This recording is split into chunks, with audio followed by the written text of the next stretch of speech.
2026 বিশ্বকাপ বাছাই পর্বের পয়েন্ট টেবিলে 14 ম্যাচ খেলে 21 পয়েন্ট নিয়ে 4 নম্বরে রয়েছে ব্রাজিল। বিশ্বকাপ বাছাই পর্বে নিজেদের 15 ও 16তম রাউন্ডের ম্যাচে এবার ইকুয়েডর ও প্যারাগুয়ের বিপক্ষে মাঠে নামবে সেলেসাওরা। এই দুই দলের বিপক্ষে সেরা একাদশ ঘোষণা করেছে ইতালিয়ান কোচ কার্লো আনচেলত্তি।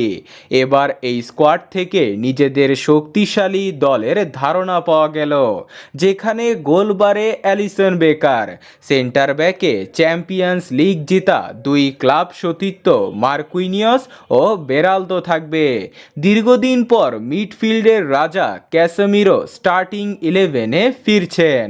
গোলখরা কাটাতে 22 কাতার বিশ্বকাপের পর আবারও হলুদ জার্সিতে ফিরছে রিচার্লিসনকে স্টার্টিং 11-এ দেখা না গেলেও আর্জেন্টিনার ম্যাচে গোল পাওয়া ম্যাথিয়াস কুনার সম্ভাবনা বেশি।